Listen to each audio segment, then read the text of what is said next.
میرا نام زہرا رضی ہے اور میں کراچی سے میرا تعلق ہے اور میں بائی پروفیشن کیمیکل انجینئر ہوں اور تحریک بیداری کا حصہ ہوں. بہت ہی بہترین کانفرنس ہر سال کی طرح سے،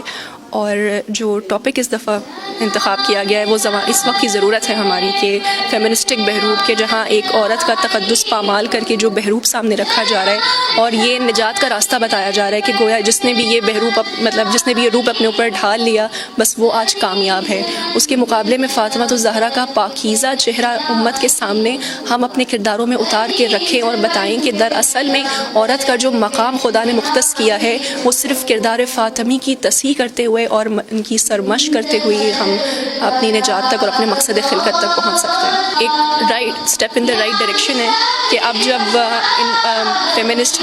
پروپیگنڈے کے پاس ماس میڈیا ہے، سوشل میڈیا ہے اور ان کی اپروچ بہت بڑے پیمانے پر ہے ماسز کے درمیان، اس کے مقابلے میں ہم دیکھتے تھے کہ صرف ممبروں سے یا ایک محدود تعداد میں لوگوں کو بلا کر ہم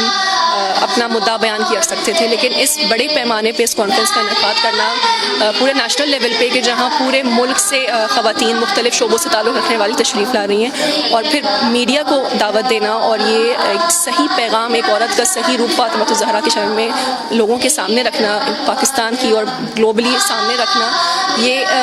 بہت ضروری ہے. اور بلکہ آئی تھنک اس سے بہت زیادہ فائدہ بھی ہوگا. اور جو ہماری جوان بچیاں جو الجھن کا شکار ہیں کہ آیا یہ صحیح ہے یا یہ صحیح ہے، مجھے کیا کرنا ہے، ان کو یہ چیز سمجھنے میں اور ان کی جو گتھیاں ذہن میں بن گئی ہیں وہ سلجھانے کے لیے بھی اس کانفرنس کا بہت اہم کردار ہوگا.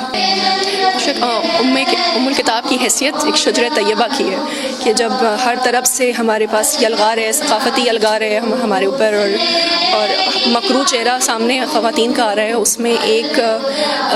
شمع کی جو کرن ہے، فاطمہ الزہرا کا دامن تھامے ہوئے یہ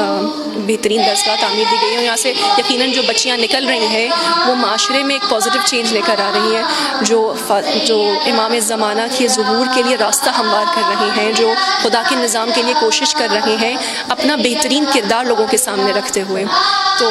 بہت ضروری ہے کہ جب ہم فاطمہ الزہرا کا کردار بیان کریں تو ایسی درسگاہوں سے تربیت یافتہ بچیاں سامنے آئیں کہ جن کے کردار کو اسی طرح سے تراشا گیا ہو جس طرح سے فاطمہ الزہرا چاہتی تھی کہ میرے پیروان کو تراشا جائے.